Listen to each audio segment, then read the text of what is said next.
Assalamualaikum warahmatullahi wabarakatuh. Perkenalkan, nama saya Muhammad Azhar, jurusan Sistem Informasi dan background kampus Universitas 19 November Kelaka. Dan pada video kali ini, kami sebagai kelompok 8 akan mempresentasikan materi kami, yang dimana judulnya itu adalah keamanan sistem informasi. Dan saya selaku pemateri pertama, langsung saja dimulai. Untuk keamanan sistem informasi memiliki dua tujuan. Yang pertama yaitu manajemen pengaman informasi. Dia ini fungsinya untuk menjaga keamanan sumber informasi. Dan yang kedua, manajemen kelangsungan hidup untuk memelihara fungsi-fungsi perusahaan setelah terjadi bencana atau pelanggaran keamanan. Dan untuk oknum yang menjaga keamanan sistem informasi adalah CIO atau Chief Information Officer, di mana mereka ini adalah sekelompok pegawai bagian keamanan sistem informasi perusahaan. Lanjut poin berikutnya. Dan untuk manajemen keamanan informasi memiliki 4 tahap. Yang pertama, mengidentifikasi ancaman yang dapat menyerang sumber informasi. Dan yang kedua, mengidentifikasi risiko yang mungkin ditimbulkan oleh ancaman tersebut. Dan yang ketiga, menetapkan kebijakan-kebijakan keamanan informasi. Dan keempat, melaksanakan pengawasan terhadap hal-hal yang berhubungan dengan risiko keamanan informasi. Baik, langsung saja saya jelaskan mengenai tahapnya. Pertama yaitu kita harus mengetahui dulu ancaman apa kira-kira yang akan timbul pada sumber informasi dalam suatu perusahaan. Setelah kita mengetahui ancaman yang akan timbul, kita mengetahui juga risikonya. Apa risiko yang akan muncul dari ancaman yang akan timbul. Setelah kita mengetahui risikonya, kita mulai membuat dan menetapkan suatu kebijakan mengenai risiko yang akan berdampak pada suatu perusahaan. Dan yang keempat, karena kita sudah memiliki kebijakan, jadi kita melaksanakan pengawasan yang berpatokan pada kebijakan yang telah kita buat. Lanjut poin berikutnya itu manajemen risiko. Manajemen risiko adalah untuk menggambarkan pendekatan secara mendasar terhadap risiko keamanan yang dihadapi oleh sumber-sumber informasi perusahaan. Jadi manajemen risiko ini dia adalah semacam visi pendekatan untuk menyelesaikan suatu risiko dalam suatu perusahaan. Dan ada juga yang namanya benchmark atau standar keamanan informasi. Ini dia untuk menunjukkan model keamanan yang dianggap dan diyakini pemerintah dan asosiasi sebagai program keamanan informasi yang baik. Dan pada tahap keamanan sistem informasi, kita sudah menyinggung tadi yang namanya ancaman. Jadi ancaman yang dimaksud ini adalah ancaman seperti bagaimana? Jadi ancaman itu ada dua. Ada internal dan eksternal. Untuk ancaman internal, pastinya berasal dari pegawai tetap, pegawai sementara, konsultan, kontraktor, dan rekan bisnis perusahaan. Sementara ancaman eksternal itu bisa saja dari orang-orang di luar sana yang cemburu pada perusahaan tersebut, sehingga mereka melakukan sesuatu yang dapat menjatuhkan perusahaan tersebut dengan menyerang sistem informasi pada perusahaan tersebut. Dan perlu teman-teman tahu bahwa antara ancaman internal dan eksternal, yang parah itu adalah ancaman internal. Mengapa? Karena para pegawai yang berada dalam suatu perusahaan itu sudah memiliki pengetahuan mengenai sistem informasi pada perusahaan tersebut, sehingga mereka mengetahui kelemahannya. Jadi mereka bisa menyerang kapan saja dalam perusahaan tersebut. Nah, seperti itu. Dan mengenai ancaman atau sesuatu yang buruk yang akan muncul dalam suatu perusahaan, ada ketidaksengajaan dan kesengajaan. Mengenai ketidaksengajaan, ya pastinya manusia itu pastinya tidak luput dari kesalahan. Jadi bisa saja mereka melakukan sesuatu yang tidak diinginkan dan secara tidak tersengaja. Dan untuk kesengajaan, pastinya juga manusia ini memiliki yang namanya hawa nafsu, yang ketika mereka tidak kontrol maka akan membawakan mereka pada penyimpangan seperti itu. Dan pada tahap tadi kita sudah menyinggung yang namanya resiko. Jadi sebenarnya risiko yang dimaksudkan risiko seperti apa? Jadi risiko keamanan informasi adalah hasil yang tidak diinginkan akibat terjadinya ancaman dan gangguan terhadap keamanan informasi. Jadi risiko ini dia adalah akibat buruk dari ancaman yang timbul pada suatu perusahaan. Seperti itu. Dan untuk akibat buruk yang akan muncul itu seperti pengungkapan dan pencurian informasi, penggunaan secara tidak sah, perusakan, modifikasi yang tidak benar, dan lain-lain. Dan untuk dalam suatu perusahaan itu ada ancaman yang paling terkenal yang namanya virus. Dalam dunia komputer ada yang disebut namanya perangkat lunak perusak yang terdiri dari program atau segmen yang menyerang sistem. Nah, seperti itu. Dan selain virus ada juga yang namanya worm dan Trojan horses. Lanjut poin berikutnya, itu manajemen risiko. Manajemen risiko memiliki 4 langkah. Langkah pertama, ini dia kurang lebih sama dengan tahap mengenai keamanan sistem informasi. Tahap pertama yaitu identifikasi aset-aset bisnis yang harus dilindungi dari risiko. Kedua, kenali risiko. Ketiga, tentukan tingkat-tingkat dari dampak yang ditimbulkan risiko pada perusahaan.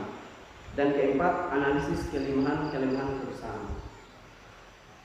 Jadi maksudnya dia seperti begini, kita harus mengidentifikasi, mengelompokkan, mengetahui aset-aset bisnis yang harus dilindungi dari risiko.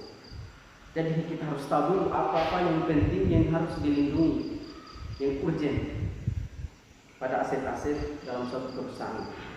Yang kedua, kita harus mengenali risiko yang akan timbul dia seperti apa. Setelah kita mengenali, kita tentukan tingkat-tingkat dari dampak yang ditimbulkan risiko pada perusahaan. Setelah itu, kita menganalisis kelemahan dari perusahaan tersebut. Mungkin itu saja materi yang saya dapat sampaikan, dan materi selanjutnya akan disampaikan kepada teman saya. Saya akhiri dengan ucapan wassalamualaikum warahmatullahi wabarakatuh. Assalamualaikum warahmatullahi wabarakatuh. Perkenalkan, nama saya Muhammad Azhar dari kelompok 8. Pada video sebelumnya kita sudah bahas, dan pada video kali ini karena teman saya tidak sempat untuk memaparkan materi, maka saya akan menggantikannya. Jadi poin sebelumnya yang kita sudah bahas yaitu manajemen risiko. Jadi untuk tingkat kerusakan risiko yang ditimbulkan dari risiko ada 3 dampak, yaitu dampak parah, dampak signifikan, dan dampak minor. Untuk dampak yang parah dan dampak yang signifikan, dia diperlukan yang namanya analisis kelemahan perusahaan. Di mana jika tingkat kelemahannya tinggi, maka kontrol harus diimplementasikan. Di sini ada kata harus, artinya suatu penegasan harus diimplementasikan karena tingkat kelemahannya tinggi. Dan untuk jika tingkat kelemahannya sedang, maka kontrol dapat diimplementasikan. Di sini tidak terlalu ada penegasan karena tingkat kelemahannya sedang. Dan jika tingkat kelemahannya rendah, kontrol harus dipertahankan.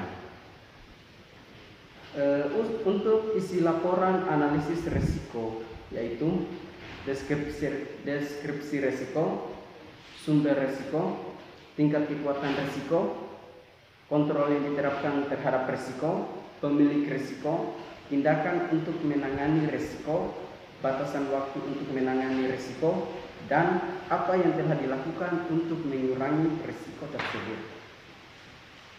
Jadi isi laporannya ada salah satunya itu untuk menangani risiko harus ada namanya tindakan dan batasan waktu agar ketika kita menangani risiko itu berjalan secara efektif dan efisien.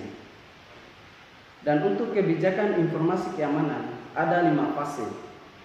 Fase 1, inisiasi proyek, yang dimana pembentukan tim yang akan bertugas untuk mengembangkan kebijakan keamanan. Fase 2, kebijakan pengembangan, di mana tim proyek berkonsultasi dalam menentukan persyaratan-persyaratan yang diperlukan. Fase 3, konsultasi dan persetujuan, yang dimana tim proyek berkonsultasi dan menginformasikan hasil temuan kepada para manajer. Dan fase 4, kewaspadaan dan pendidikan, di mana pelatihan kewaspadaan dan program pendidikan kebijakan di unit organisasi. Fase 5, penyebarluasan kebijakan, di mana kebijakan keamanan disebarluaskan di mana kebijakan tersebut diterapkan. Dan poin selanjutnya yaitu kontrol teknis, di mana kontrol teknis ini adalah kontrol yang dibangun di dalam sistem oleh pengembang selama siklus hidup pengembangan sistem.